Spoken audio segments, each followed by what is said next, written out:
Welcome again to Story and Table, where Jesus invites us into his story and where he welcomes us at his table.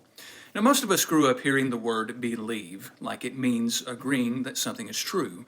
Yes, I believe that Jesus existed, or sure, I believe he died and rose again. But in the New Testament, belief is bigger than agreement alone. Belief is trust, belief is faithfulness, belief is loyalty, belief is allegiance. And once you see that, verses like John 3:16 doesn't just sound like a comforting verse. It sounds like a summons. Whoever believes in him, not just whoever acknowledges him, but whoever entrusts themselves to him, whoever changes sides, whoever pledges their life to King Jesus. Now to get there, I want to take you somewhere unexpected. Vacation Bible School. One of my favorite Vacation Bible School songs says this: I'm all wrapped up, I'm all tied up, I'm all tangled up in Jesus. Now, even if you've never sung it, you can feel what it's getting at. God doesn't want you loosely associated with Jesus. He wants you caught up in him, bound to him, tangled up in his love and his reign. But here's the hard truth. Everyone is wrapped up in something. Paul says in Romans 3:9 that everyone is under the power of sin. Notice the word under. Sin isn't just the bad stuff that we do. Sin is a power, it's a tyrant, it's a rival kingdom. And like every tyrant, it doesn't just stop with just a little control. Sin escalates, leading to greater lawlessness. It spreads like glitter. Once it's out, it gets on everything, And the cross shows us just how deep that power runs. So in Acts 4, the church prays and names Herod, Pilate, Gentiles, Israel, and all who were gathered against Jesus. Behind it all was something darker, pulling the strings and weaponizing the rulers. Sin was the power that they were all under. And if sin is this powerful, how does anyone ever escape? But here's the gospel.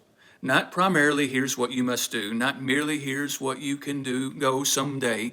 The gospel is the announcement that Jesus is King, crucified, risen, and enthroned. And that changes what belief means. If the good news is only Jesus forgives, then belief can shrink into gratitude. No, thanks for what you did, Jesus. If the good news is only go to heaven when you die, belief can become passive. I'm just waiting for my time. But if the good news is Jesus is Lord, then belief becomes an allegiance, a pledge, a transfer of loyalty. Paul puts it like this: if you confess with your mouth Jesus is Lord and believe with your heart that God raised him from the dead, you will be saved. That's not just a statement of opinion, that's a declaration of who rules you. And then Paul brings it out all the way down to the body, into the moment you can see, baptism. And Romans 6 says that in baptism, we are united with Jesus in his death and his resurrection. I mean, you don't just admire what Jesus did, you step into it. We die to the old kingdom, we rise to the kingdom of grace. Baptism is a visible moment of relocation, because in the New Testament, salvation language is often location language. Paul says we are in Christ, and location matters. Where you live shapes what you see, who you hear, and what's possible. And spiritually, the greatest move a human can make is this: to go from Adam to Christ, from sin to grace, from being wrapped up in fear, flesh, and self, and being wrapped up and tied up and tangled up in Jesus. Now here's where the story and table come in. Because the table is not just where we remember that Jesus died, it's where we remember he reigns. Every time we take the bread and the cup, we're not only saying Jesus saved me, we're saying that Jesus is Lord. The table is a weekly reminder. It's an allegiance meal, a lived confession, a visible yes to the King who gave himself to the world. So today, let the question be simple. What are you wrapped up in? What has you under fear? Sin's patterns that keep escalating, approval, control, the kingdom of self.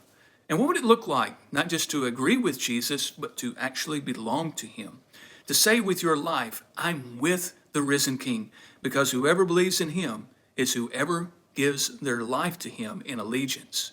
So this is his table, this is his story, and both are wide open for everyone, because whoever you are, wherever you go, Jesus is always inviting you into his story and welcoming you to his table.